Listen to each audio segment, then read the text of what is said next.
Ang trending na mag-sweethearts, na Pure Gold Prize Club President at Director na si Vincent Co at ang aktres na si Bea Alonzo ay naging usap-usapan habang pinapanood nila ang Pure Gold o PMCon 2025, na palabas sa Philippine Arena. Alamin natin kung gaano kayaman ang dalawang personalidad sa bansa. Siya si Ferdinand Vincent K. Co.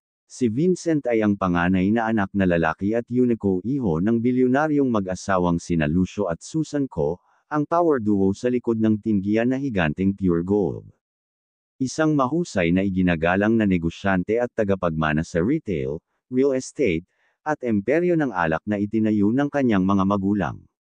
Si Vincent na nakakuha ng kanyang Bachelor of Science degree sa Entrepreneurial Management mula sa University of Asia and the Pacific noong 2003, ay gumaganap din ng mga pangunahing tungkulin sa pamumuno sa iba pang mga kumpanya na pinamunuan ng pamilya.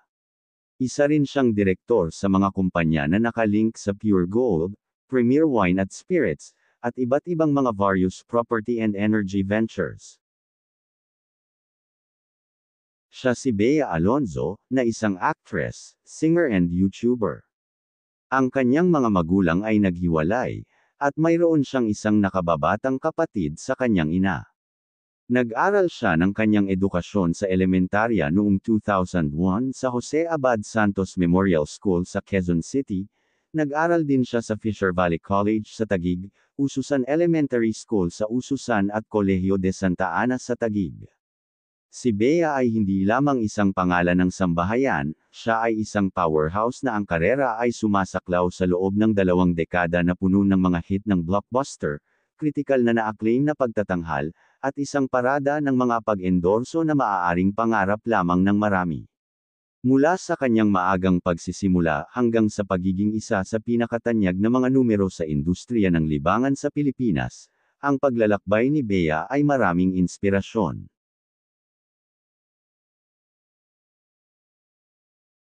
Iulat na dinala ni Vincent si Bea sa ubasan ng pamilya sa Espanya. Maaaring ito ang 250 ektaryang Bodegas Williams at Humbert Winery sa Andalusia.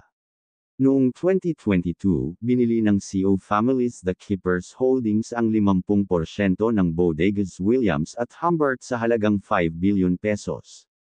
Ang Keepers ay ang pinakamalaking import ng alak sa Pilipinas at may halaga sa merkado na 40 billion pesos.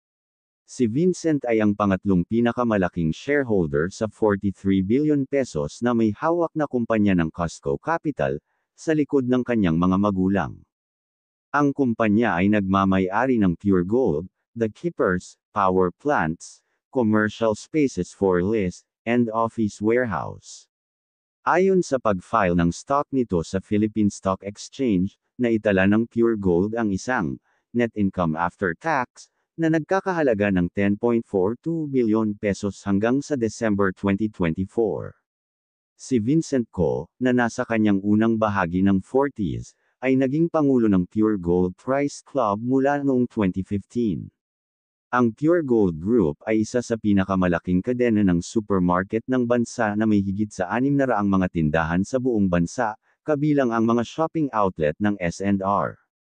Sa ilalim ng kanyang pamumuno, nakita ng Pure Gold ang kita na lumubog sa 20% noong 2024 hanggang sa isang talaang 10.4 billion pesos sa mga kita na halos 220 billion pesos. Kasalukuyang nagkakahalaga ang Pure Gold sa 92 billion pesos sa stock market. Kasama sa mga pakikipagsapalaran sa negosyo ni Bea ay ang The Luggage brand Bash, na inilunsad niya noong November 2023, at ang kanyang pagkakasangkot sa cafe franchise Dean at DeLuca. Nilikha niya ang Bash batay sa kanyang pag-ibig sa paglalakbay at pag-aayos, na naglalayong magbigay ng praktikal at nakaistilong mga solusyon para sa mga manlalakbay. Ang pangalang, Bash, ay nagmula sa kanyang karakter na si Basha sa pelikulang, One More Chance, at nangangahulugang, festive event or a party. Nag-aalok ang Bash ng isang linya ng mga bagahe na may pagganap at nakaistilong mga detalye. Nag-aari din siya ng isang Dean at DeLuca Cafe sa Cebu. Si Bea ay isang franchise holder ng Dean at DeLuca Philippines ayon sa isang post sa Instagram. Siya ay co-owner ng cafe sa Cebu. May mga plano na potensyal na mapalawak ang negosyo ng cafe. Mayroon din siyang farm na tinatawag na BT Firma. Siya ay nagmamay-ari ng isang 16 na ektaryang bukid sa Zambales, na tinawag na BT Firma, na ang ibig sabihin ay Blessed Farm. Ang bukid ay isang mapagkukunan ng santuaryo para sa kanya at sa kanyang pamilya at isang eco-friendly na kanlungan kung saan siya ay nagpapalaki ng mga prutas tulad ng mga pineapples at mangga, pati mga hayop, at gumagamit ng solar power.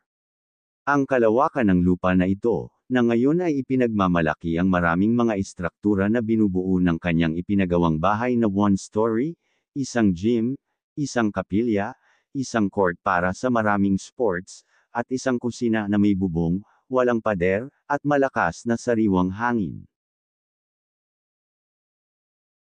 Si Vincent ay isang pribadong tao, kaya walang may alam kung saan ito nakatira at ang kanyang bahay.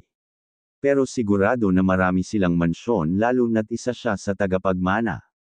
Hindi siya kilala na nagmamay-ari ng mga naglalakihang mansyon o luxury car, ngunit sa halip, ang kanyang tirahan ay nakatali sa kanyang posisyon bilang Pangulo ng Pure Gold at ang malaking paghawak sa negosyo ng kanyang pamilya. Siguradong may mga luxury car din ito ngunit hindi alam ng publiko. Sa pagsisimula ng kanyang karera, si Bea ay nakatira sa isang maliit na bahay sa Taguig City. Nang magsimula siyang kumita, lumipat siya sa isang condominium unit sa Quezon City. Ito ay noong 2012 nang permanenteng lumipat si Bea sa kanyang bahay sa Quezon City.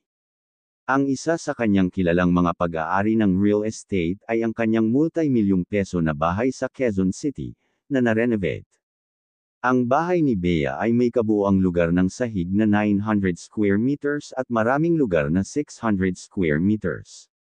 Para sa unang bahagi ng kanyang paglilibot sa bahay, binigyan ni Bea ang mga tagahanga ng isang sulyap sa kanyang bahay na nagtataglay ng marami sa kanyang mga parangal, sala, powder room, kusina, at marami pang iba. Mayroon din itong bahay sa kanyang farm sa Zambales. Si Bea ay nagmamay-ari din ng 2 unit ng condominium mula sa Santa Lucia Land Inc. Ang isa ay matatagpuan sa Pasig at ang isa pa, isang unit ng condominium ng bakasyon sa Splendido Taal Towers, ay matatagpuan sa Tagaytay-Nasugbo Highway sa Alfonso, Cavite. Ayon sa website ng .property ang presyo ng isang condo unit sa Orchard Towers, ang residential tower ng Santa Lucia Land Inc. sa Pasig City, ay nagsisimula sa 1.8 million pesos. Ang isang unit ng studio sa Splendido Taal Towers ay nagkakahalaga ng hindi bababa sa 3.1 million pesos. Ayon sa opisyal na website ng Santa Lucia Land, ang saklaw ng presyo para sa isang unit sa Orchard Towers ay nagsisimula sa 1 million pesos hanggang 4 million pesos. Samantala, ang presyo ng isang unit sa Splendido Taal Towers ay mula sa 2 million pesos hanggang 10 million pesos. Mayroon din itong bahay sa Madrid, Spain. Una nang ibinahagi ni Bea ang tungkol sa kanyang property sa Madrid noong May 2022, na nagsasabing palaging pangarap niya na magkaroon ng isang apartment sa Europa. Pagkatapos ay nakuha niya ang kanyang gintong visa noong 2023, at naging opisyal na residente ng Espanya. Ang apartment ay inilarawan bilang isang new build na may mga renovated interior, sa kabila ng orihinal na konstruksyon ng gusali noong 1800s. Iniulat niyang binili ang apartment para sa 500,000 euros, o halos 30 na milyong piso. Bukod sa iba niyang mga sasakyan, si Bea ay may-ari din ng 15-seater car na Ford Transit na nagkakahalaga ng 2 million pesos.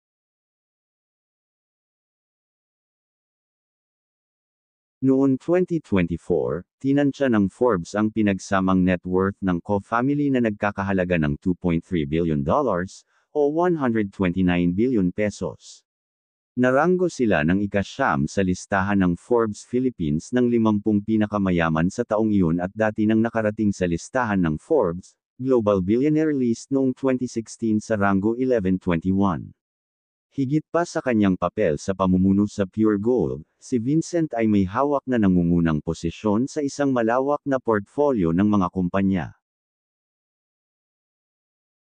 Ang net worth ni Bea ay estimated na $25 million, or 1.4 billion pesos.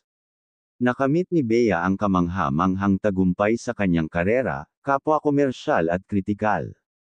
Sa kanyang talento at katanyagan, pinamamahalaang niya upang makaipon ng isang makabuluhang halaga ng net worth. Habang ang eksaktong figure ay hindi isiniwalat sa publiko, tinatayang ang kanyang net worth ay nasa milyon-milyon. Na-secure ni Bea ang iba't ibang mga deal sa pag-endorso at mga pakikipagsosyo sa tatak, na karagdagang pagdaragdag sa kanyang tagumpay sa pananalapi. Bukod sa kanyang karera sa pag-arte, si Bea ay kasangkot din sa pagkakatulad at suportado ang ilang mga organisasyong kawanggawa sa buong taon.